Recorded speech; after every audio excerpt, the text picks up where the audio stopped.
Welcome back to the channel, folks, and to another episode of Fix It Fridays. This week, we're going to show you how to fix a club that you break during the middle of a round.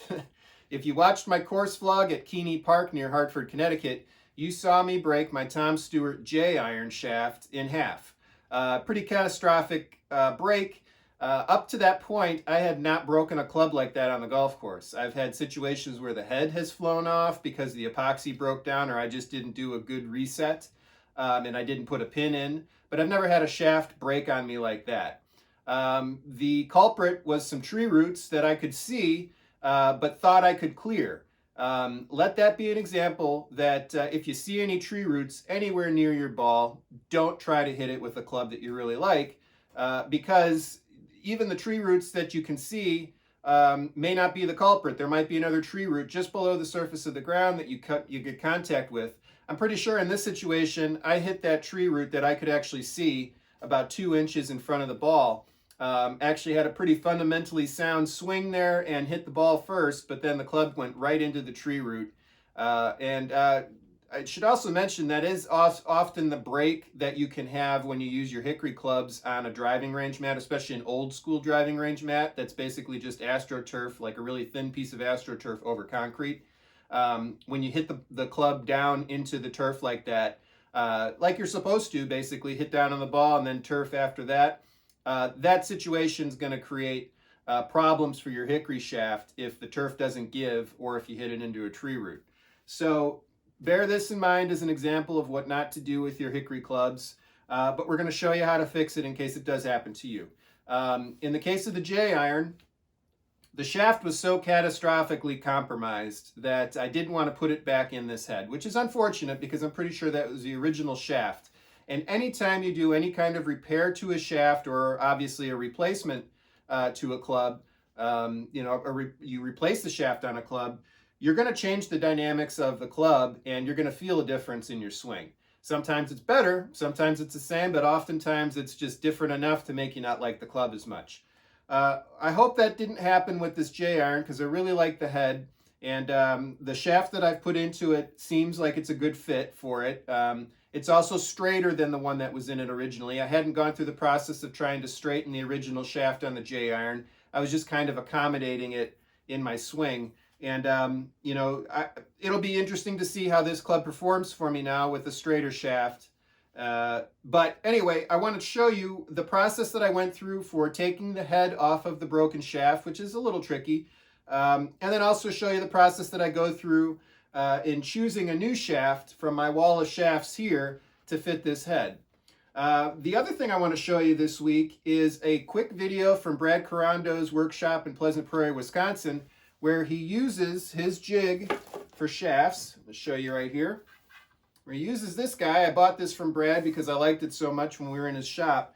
This is the jig that he uses to put on his workbench for all of his shaft work, specifically when he crafts his long nose play club shafts from square. So I'm going to show you the beginning process of him making a new shaft from square.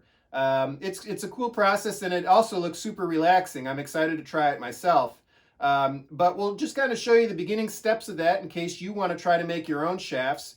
Obviously, Brad's doing it for long nose play clubs, but if you really get into the weeds with Hickory clubs and club making, you may want to try making your own shaft for a splice neck head that you have. Or if you get into what Brad's doing, making long nose play clubs using Elmer Nahum's Practical Club Making book.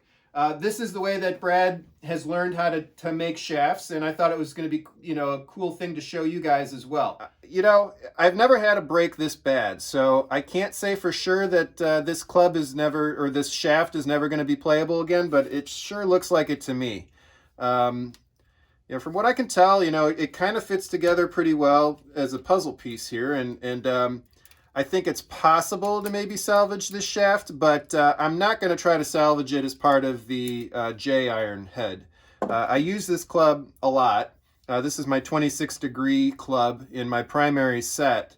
And while I always try to, keep a head paired with the, as far as I can tell, original shaft, I think in this instance, because of the fact that I play it so much, I need to be able to trust the shaft. So I'm going to take the head off of this piece And I'm going to find a different shaft for that. And I'm going to kind of show you the process that I go through to do that. And I'm also going to try to repair this crack and put this shaft on another club at some point. I'm going to probably put it on a head that doesn't mean as much to me, or as a club that I don't play as much. But I'm curious to see if it's possible to fix this enough, as bad as this looks, to turn it into a playable club. Again, not a lot of leverage here because the shaft is gone, so you really got to hold it tight. Here we go. All right, now you're gonna, whoops. Now you're gonna have to figure out a way to brace this here while you hammer out the rest of the pin. There we go. That was easy. Okay, so now you've got the pin removed, but I used epoxy on this, so it's not just going to come off at this point. That's why I need to use a heat gun. If this was a club where the shaft was still completely intact and I wanted to, reuse the shaft right away, I'd be very careful not to char the wood with the heat gun. And that's the process I'm going to show you here, just so you get into a practice of doing that. But really what you're trying to do is keep the heat on the hosel right here so that you can loosen up the epoxy that's keeping this attached to the cone. This may take a few minutes, or it could go pretty quick. It's hard to tell. I'll start it on kind of a lower setting just to get started. And as I'm doing this, I'm just moving the hosel. I'm rotating the hosel in my hand, or the club in my hand, so that the heat's distributed across the entire hosel and cone. I should turn this up now.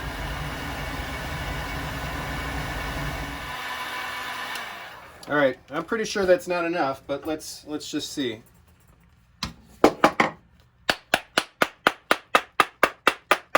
And this is where it gets tough too, because you don't really have much to hold on to here.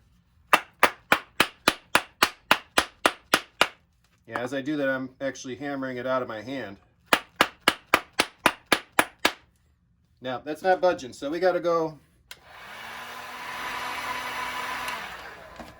All right, let's see where that's at. Yeah, this just goes to show you how strong epoxy really is in keeping the club heads on these days.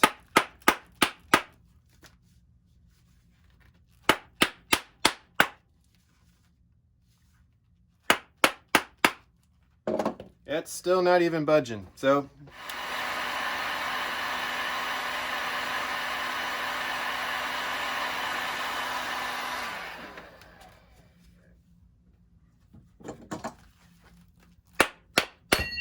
Here we go. All right. That took a little bit more heat. Also, good reason to wear gloves. You're going to be picking up that. It's going to be really hot. So there you go. Epoxy finally let go.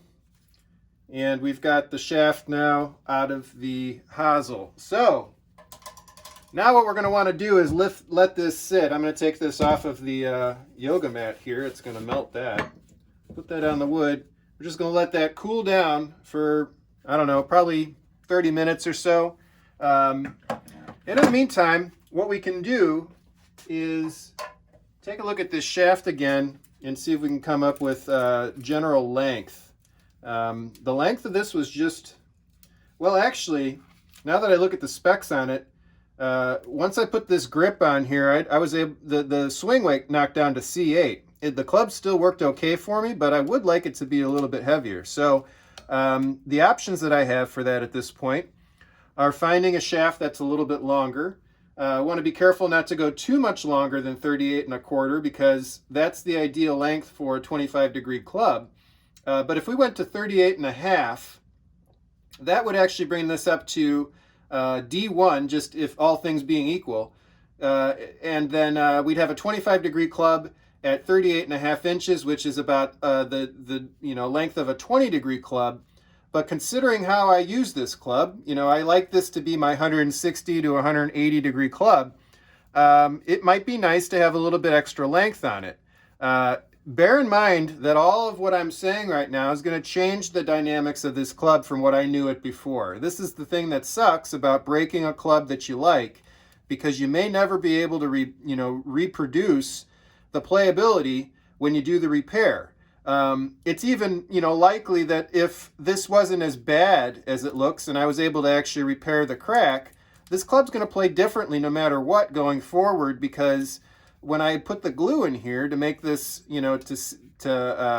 obviously fix this crack, it's going to make this area stiffer than it was before. And, like I said, the whole dynamics of the club are going to be different.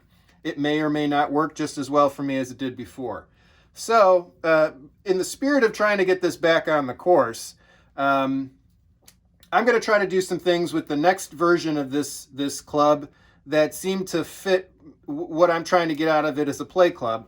So that's all to say. I'm going to put maybe a little bit longer shaft in, and possibly a little bit lighter shaft too, but we'll see here in a second. So let's measure this first to see where it's at, if I can keep it all together. So it looks like, a little reminder here, when you're measuring a shaft, you measure it to the shoulder there. It's not the to the end here, it's to this part. So this is 34 1/4 inches. As I mentioned, it's got a little bit of a warp in it, so I want to make sure that's straight. Yeah, and it's just about exactly 34 1/4 inches. The next thing we can do is check the weight. And this will be useful with the grip on, because this is the same kind of grip that I'll use. Anyway, sorry for the glare here. Let's change this to grams. And I'll see if I can do this. I'm going to have to do 2 pieces of it here, separated. Alright, so that's 141 with that.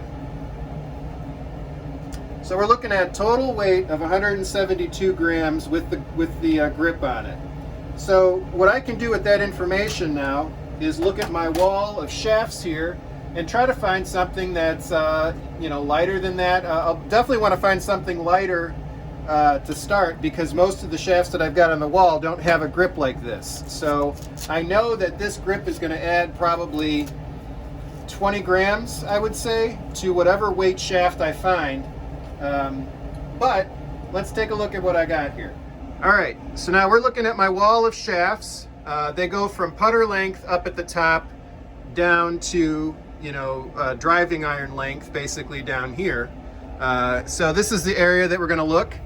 I got a 34 1/4 right here. Let's double check that.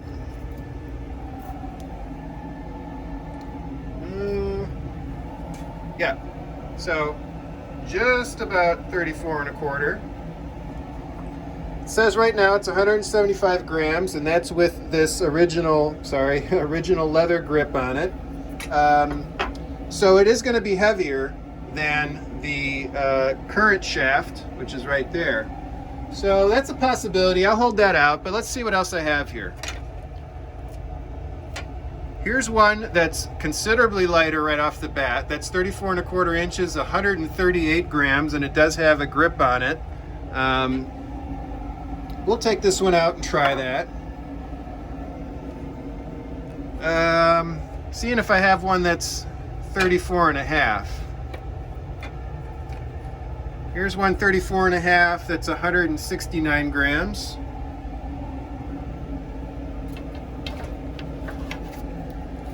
I think that's a good start. So we've got 3 candidates here that might end up being the right shaft. They're all different weights. These 2 are pretty close to weight. This one's intriguing because it's got a lot less weight to it. So that's going to help me get closer to the swing weight preference that I want of C9 or D0.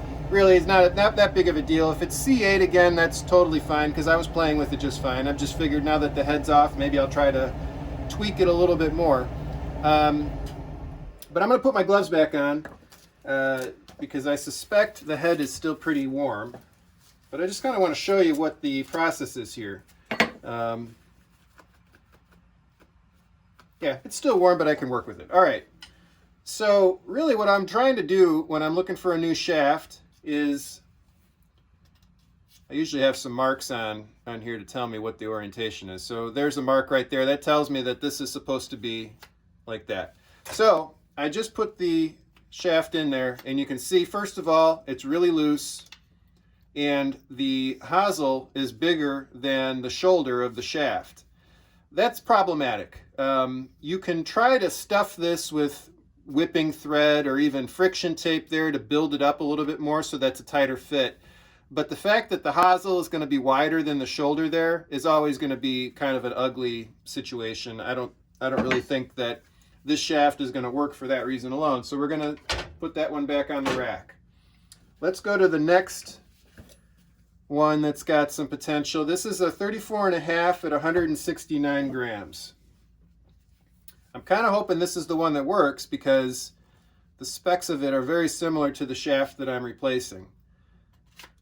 Now that's a nice fit. It's loose, looser than I normally like, but the shoulder matches up with where the hosel on the head meets pretty well. I mean, you could even probably make that look like it was the original shaft. It's a little askew over here. Anyway, that's a pretty good fit. Now the issue I'll run into obviously is that I'll have to build this up a little bit. Now I can do that with several strands of whipping thread. When I put the epoxy on here, you know, that'll obviously keep it tight, but you want to have some friction in there too. So whipping thread might be enough. I've also gone as far as putting a couple pieces of friction tape in certain areas of this cone to build it up enough so that that's a tighter fit. So this is a good possibility. We'll set this guy aside. The other one that we were going to check was this one, which is the same length as the current shaft and just about the same weight of it right now. Now that's the other issue you'll run into is a cone that's it seems like it's too long for the head, but what's really happening here is that probably in this area right here, it's thicker than the hosel, so it gets stuck and it doesn't go all the way down. So if I wanted to work with this, and actually this is a candidate too, because the shoulder here is going to meet the hosel of the club head really nice. What I can do if I want to work with this one is take the 4-in-1 rasp and just go around this area right here and just, you know, carefully remove some wood all the way around and then try it again and see how it fits. The mistake that I made in the very beginning of working with these clubs was I was assuming that the reason why this was happening was because up here it was getting, you know, stuck, that the length of the cone was too long. And so then I would just cut that part and I'd try it again and the same thing would happen. I'd still be too thick right there. And I didn't realize it was because it's not the length that's keeping the head from going on all the way. It's the width in this part that's getting caught up inside the hosel. So yeah, that's how you would address that. I'll show you one other trick that you can use to kind of estimate what your swing weight's going to be before you go through all the process of this. So let me get my swing weight scale over here.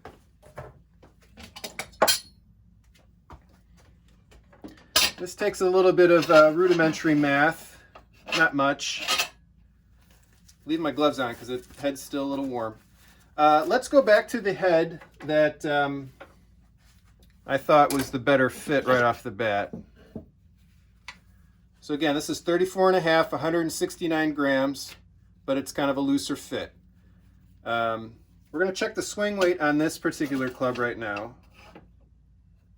as it is.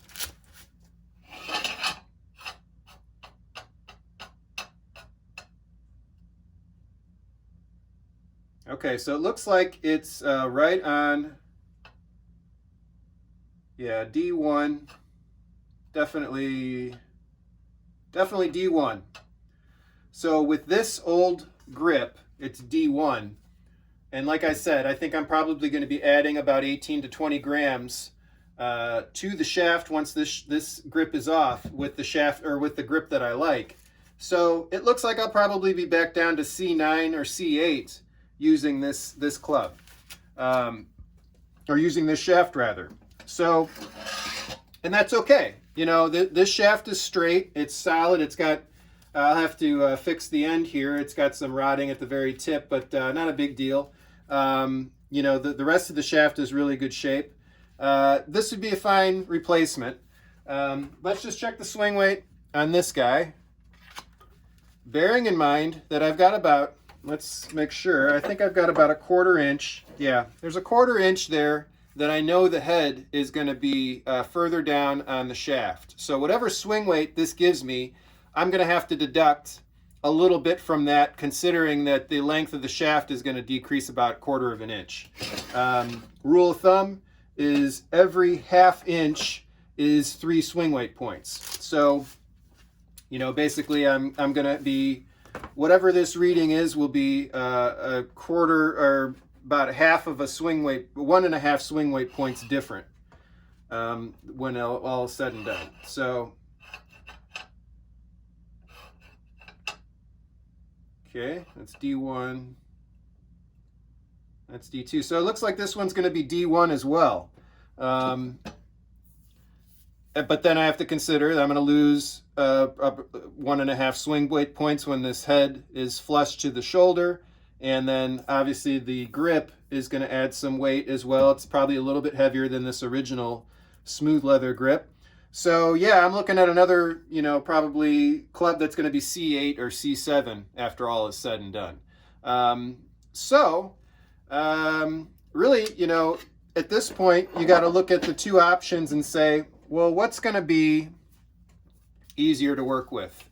I think that it's probably going to be this one because it is easier to just add whipping. And I'll just show you how that works real quick. This process gets a little messy when you actually do the head reset. Where are my scissors? Here we go. I'll just take off that amount to start. And since this is going to be, this is not the head that, obviously this is not the original shaft, you can see, if you can see, that the hole for the hosel pin is in a different location. So you're going to end up drilling a new hole through the hosel cone anyway, which means that you have an opportunity to use the old pinhole on the shaft as kind of a point to tie a knot for the whipping thread. I wouldn't recommend this if it was a shaft where the hosel pin was in the same place, because then you're going to be blocking the hole that you'd want to put your pin through. But in this instance, since you're making a new hole anyway, you can use this to your advantage. So the reason I say it gets kind of messy is because what you want is for a nice uniform strand of whipping thread to climb up the cone there and kind of bind the hosel in the spot where it needs to be snug. But when you put the epoxy on and when you start trying to put the head on, this undoubtedly gets bunched up and it gets messy then because you're trying to, you know, manually place the thread on the epoxied shaft, and yeah, it just gets kind of crazy. But hopefully it'll work and be worth the hassle. So I'm going to try to carefully just screw this on. And see, this is, I suppose you could use friction tape to keep the thread here, but then you're going to potentially have a thicker cone than you need. Let's just see. Well, just for the sake of demonstration, you notice there that the hosel, the cone, is much thicker now that it's been just stranded with a couple strands of whipping thread, and you see how much more snug that is right off the bat. I pulled that harder than I needed to, but you get the point. So that's all you really needed to add to this cone in order to make it thick enough to bind up in the hosel. So before I do the epoxy job reset with the J iron, I thought I would show you real quick another club. When I do the epoxy process, you know, I usually make more than I need for one club, so I usually try to find some other clubs that are lying around that need to be reset. And what we have here is a Spalding deep groove. This is their dead stop Mashy Niblick, and I'm going to get this club back into play soon. And I found a different shaft for it that I think is going to work better than the one that came with it. It'll end up at 47 degrees D7 once all is said and done. But I got just a little bit of a gap that I'd like to close up there. And I mentioned earlier that you can do that easily by gradually taking away wood. Usually I start in the center of the cone just to kind of see if that's enough. But this area right above the pinhole does seem to be a little bit thicker, and is probably getting caught up in that just enough to keep that from going flush down to the bottom, you know, to the shoulder. So I'll just show you real quick.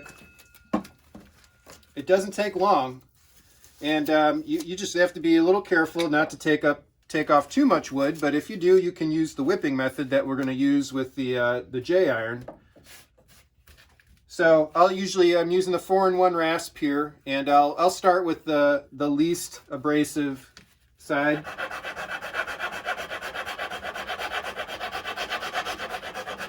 And it clearly shows you what you're removing, because here you've got old wood, and then here's newer wood underneath that looks cleaner. So it's a good guide for what you've removed.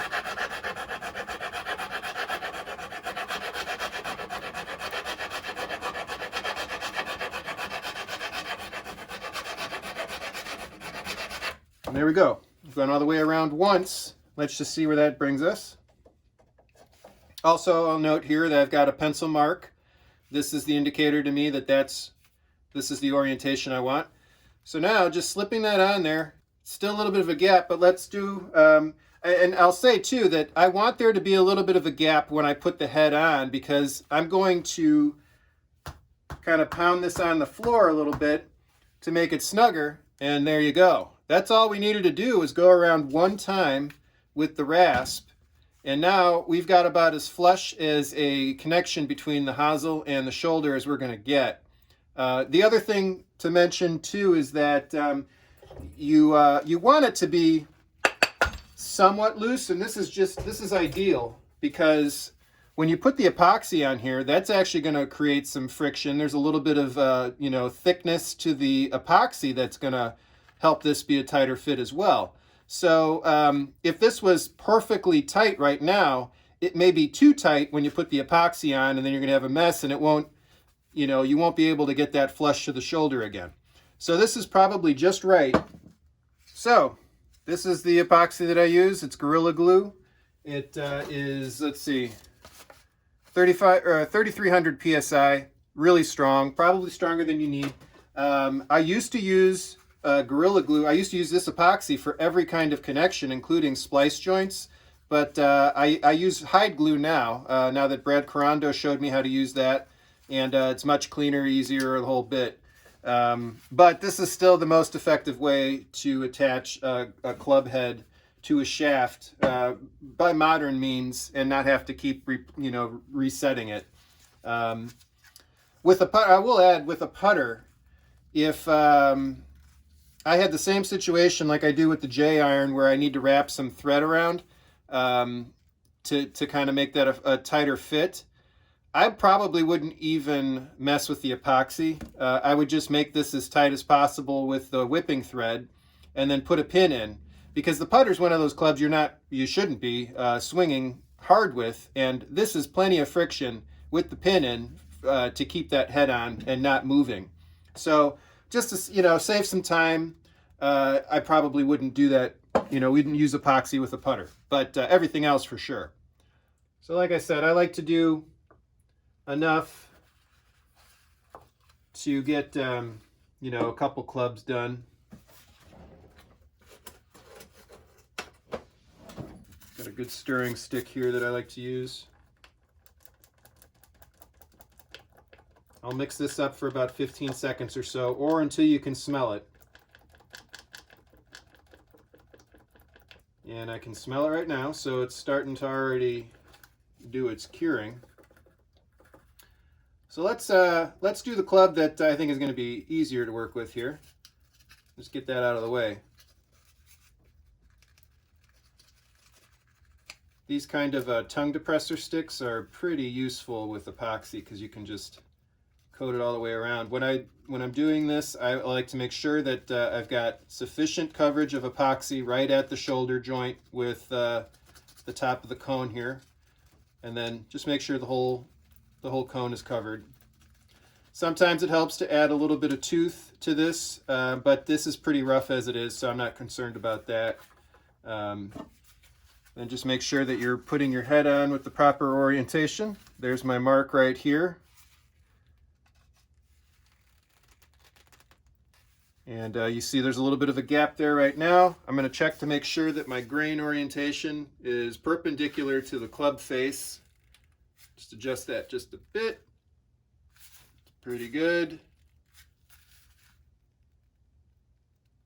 think that's good. All right, so now I'm going to pound this down. I'm just kind of taking the head of the club, or I'm sorry, taking the butt end of the grip, pounding it into the floor a couple times. That drives the head as far down onto the shoulder as it'll go, and you see that's a pretty good fit. So I got a little bit of epoxy leaking out there, and then that's it. I'll just let that sit for a day until it's good to go, and then we'll do the pin. Now let's get on to the one that's going to cause me potential headaches here. This is the one where I want to make sure the whipping thread is you know, consistent on the cone here, and try to use the epoxy to both do that and also work, you know, to adhere the head. Sometimes you get lucky and you put some epoxy on here and it's enough to keep the thread where you want it, but other times it just bunches up and turns into a mess.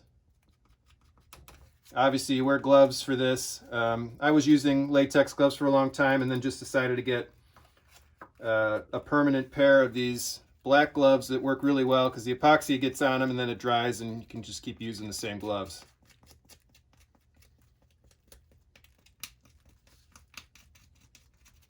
Make sure you got good coverage of the epoxy all the way around, especially on that shoulder part here. And like I said, this is where it gets a little messy because you want to try to fix these threads, fix the whipping thread. I like where that's at now. Let's see how it ends up.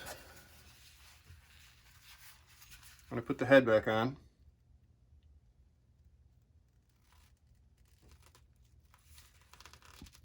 That worked pretty well. I'm a little concerned that it didn't go on as tight as I wanted it to.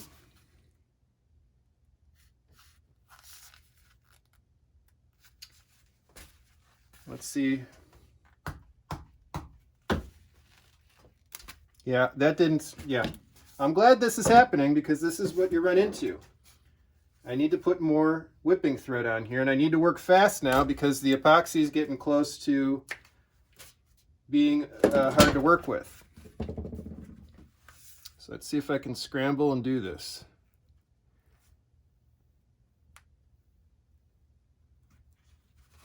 Don't want to put too much on.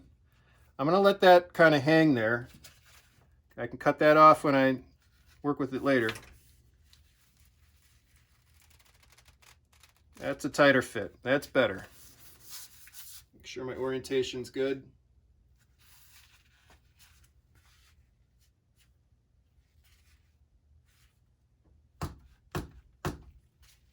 Yeah, that's much better. So now I've got a nice flush fit with the hosel to the shoulder. Yeah, it doesn't wiggle off. Once the epoxy sets, that's going to be pretty strong. I'll have to drill a new hole for the pin here, and you know, some people will tell you that the pin's not necessary anymore. I can tell you from experience it still is. I've had epoxied heads that I didn't repin fly off on me in the middle of a round, and fortunately it just went, you know, 30 yards ahead of me and I was able to pick it up and get on my way. But some people have lost heads in water. Like worst case scenario that you're on a par 3 and you use a head and it flies off and, you know, the head flies into the water. That's never happened to me, but I have lost heads that weren't pinned. So I pin them all the time now. Not only is it aesthetically pleasing to my eye, but there's also, I think, still a mechanical connection that's necessary even with the chemical connection of the epoxy. So we're just gonna, you know, when this dries, we'll snip that off as close as we can, and then the whipping that'll be down here will cover that, and you'll never notice that little bit hanging out. A little ugly there, you know, to start, but necessary, especially when you're working in a time constraint where the epoxy's going to set pretty quick and you need to get this head on. I don't think it would have been good if we hadn't put that extra piece of whipping thread on here, because even when the epoxy set, it wouldn't have been as tight as we'd want, and I think this head would probably come off and play without the extra thread. So yeah, that's that. We'll let this sit for a day and then we'll put a new pin in it, and then I'll report back to let you know how it plays.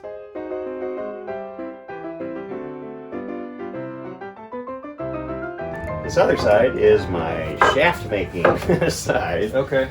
And that's where This is a curvy one, but this is how I make long nose shafts. Basically, I start with a 1x piece of hickory, a 3/4 inch thick, wider. I try to look for boards that have pretty straight grain and close together growth rings. Okay. You know, trying to get like, you know, 15 in a shaft these days, yeah, good luck. It's hard to find. Right. You might get lucky occasionally. How old is that, would you say? Is that each ring is a year, or? I think that's kind of what they say. It's okay. like each one is a year, and you know, there's different species of hickory. I don't know, like in some species maybe they grow tighter together. It could be even weather conditions, like is it, you know, bottom of the hill, middle of the hill, top of the hill kind of thing. I've always heard like middle of the hill is kind of where you want to be. Interesting. Okay. Who knows? Yeah. I know there are opinions on the internet out there that are very specific, Uh-huh. and I will say that while it interests me, yeah, I'm not that guy. I want a nice straight grain if I can. Yeah.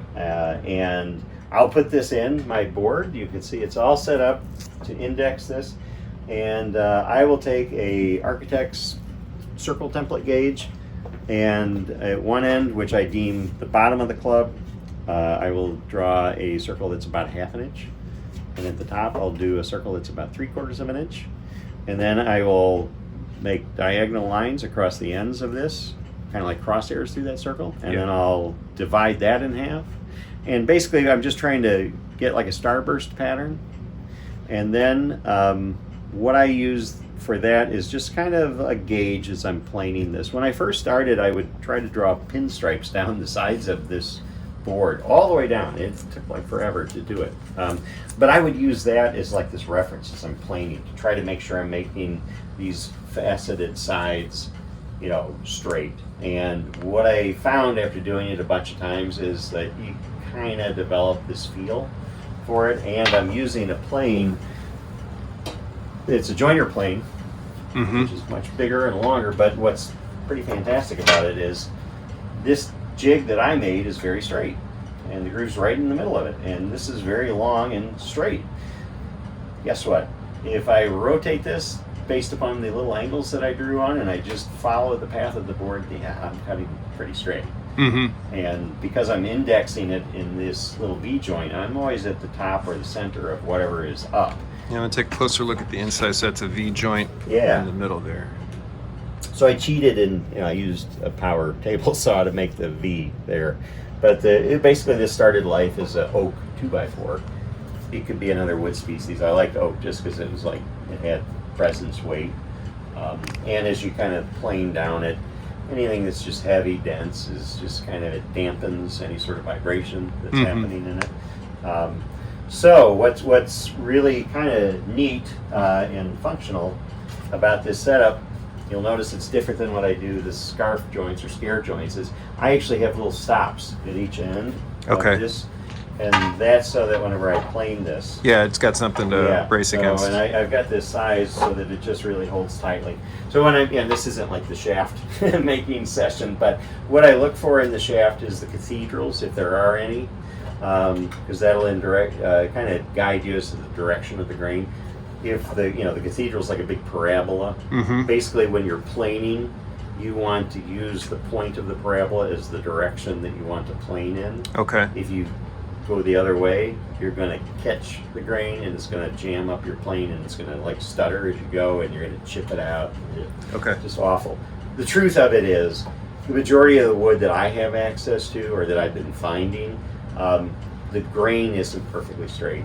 Yeah. So sometimes it's going the way I want it to, and sometimes it's not, and it's not easy to work with.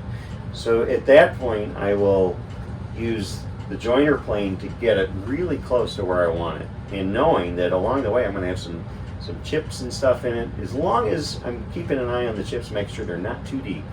What I can do in the very end is a couple of things. One is I can go back with a smaller plane, and which is a smoother, not a joiner, and just try to lift those chips out of the wood, just being carefully to keep things symmetrical.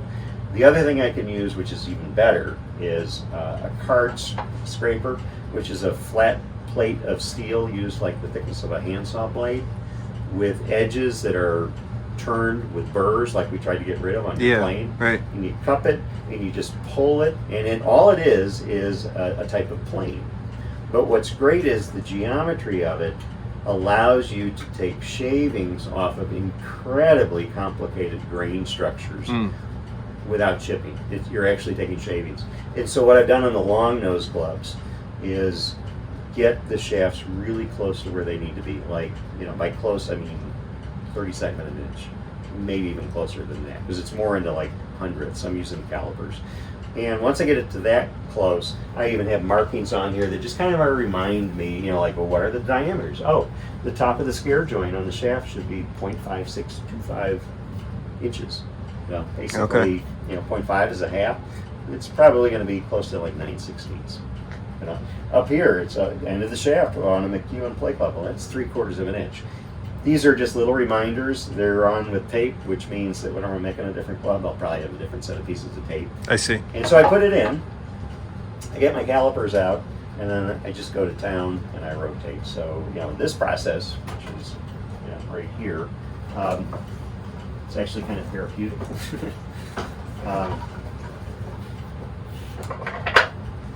So I put in my bench dogs. This is basically, it's just the old workbench that I got, or woodworking bench. And it basically just holds my jig down. And it's kind of... I need to use, so I've got a similar setup with that jig that I got out of the Bob Kuntz Antique golf club restoration Which is really book. good. I love that. And but this is a better way to use those dogs instead of just trying to clamp it. When it's a big device like this, but you'll see whenever we're doing the scare joint, it's dogged in, dogged in. But we're going to use a clamp. Okay. Because it's the only way I can hold the shaft. And actually, I want to get, I want to make the little device that you have that allows you to use the clamp on around. Yeah, those are super easy. Even I did it. It's one of those I've been seeing, and like every time I have done something, it's like, oh yeah, I really need to make one of those. And it's like, oh, I really want to get this thing done. I'll just do it. Yeah. And 6 times later, it's like, okay, you should just do it. So yeah, it's corrugated bottom like your number 4. This is a number 7, I think, and it's really great for shafts. So you just go down, look at that tiny little shaving in there. Oh wow. Yeah. So I usually just go down and do a set number of passes, and I kind of watch my shavings to make sure that's cutting. Just so the whole goal here is to be symmetrical. And how long from start to finish would you estimate this is going to take? To get it roughed out, and I won't do it today. Yeah, sure. Roughed out, 45 minutes. Okay. Yeah, it at best. I mean, it could go quicker. I guess at worst, at 45 minutes. But you can see the shavings are actually getting a little wider. Yeah. So I'll do that, and then I'll rotate it 90 degrees.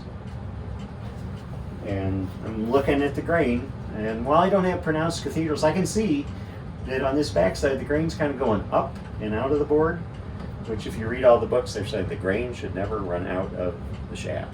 Okay. Yeah. In 1900 and earlier, sure. Yeah. Go through the stack, you're going to find, a few of those. That's great. Yeah. In 2021, yeah, no. Yeah.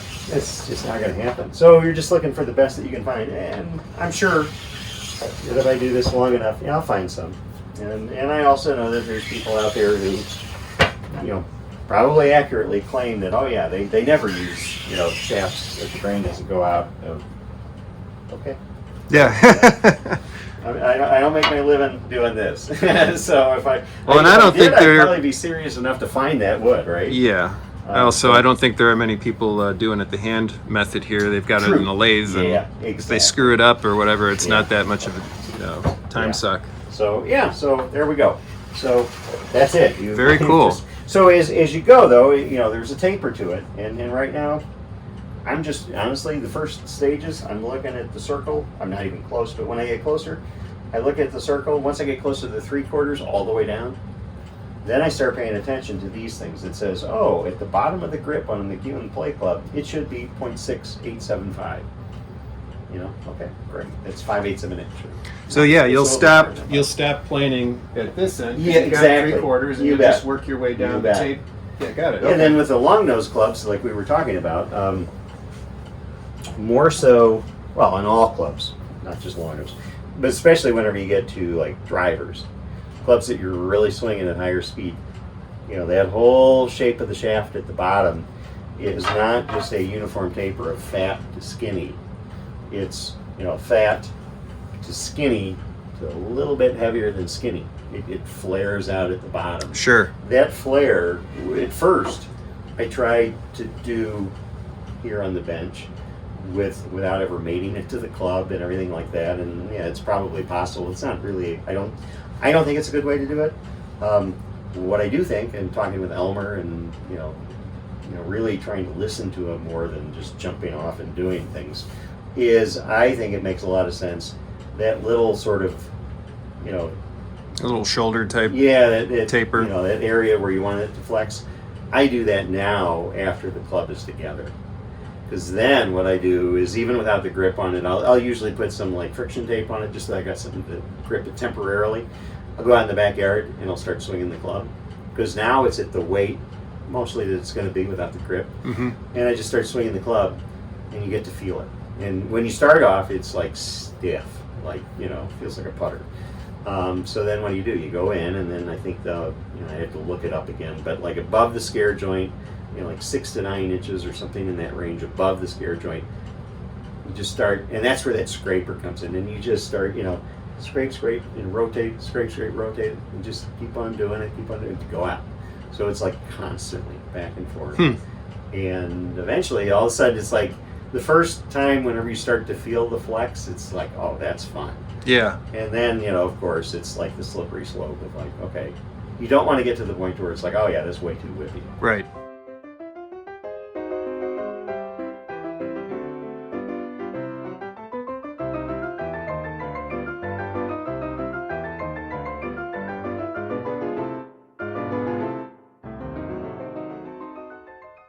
Okay, so we're back in my workshop now. Hope you enjoyed both of those workshop sessions, the first being the Tom Stewart J iron repair, and then Brad Korando showing us how he makes long nose play clubs shafts from square hickory. Last thing I want to mention before we go this week is my hat. This is a 1949 New York Giants hat. And if you've noticed in previous videos, I like to wear vintage baseball uniforms, vintage baseball hats. I'm a big baseball history guy and don't get a chance to talk about that much in the channel. But I wanted to point my hat out this week because it helps me present to you some news, which is that my wife and I will be moving from Connecticut to Long Island in the middle of July. My wife got a great job at Stony Brook University, and she'll be starting there in early July. So we're moving to Port Jefferson, Long Island, which means that I have a whole new universe of golf courses to explore, new people to meet and introduce to Hickory golf, and I'm very excited about all that. Definitely value the time that I spent in Connecticut and the relationships that I've made here, but I'm looking forward to the next chapter of the Hickory Hacker adventure and what that's going to bring down on Long Island. So yeah, just wanted to mention that because there's a possibility there may be some delays to the weekly uploads because of the move. The next month and a half are going to be pretty busy for me, as you might expect. Getting our house here in Connecticut ready for the market, and then moving everything down to Long Island. But I'm hopeful that I'll be able to maintain the schedule that I've kept with the weekly uploads on Friday evenings at 6 o'clock Eastern time. And if not, I'll give you a heads up that they're on their way. But just want to let you know what was going on in the background, and also to, you know, maybe get you excited about what's going to happen later in the summer when I get a chance to start exploring golf courses on Long Island. All right, well, that'll do it for this week, folks. Thanks again for watching. I appreciate it so much. And I'll see you next time with another video. In the meantime, here are a couple from the archive for you to check out, and we'll see you next time. Thanks, folks.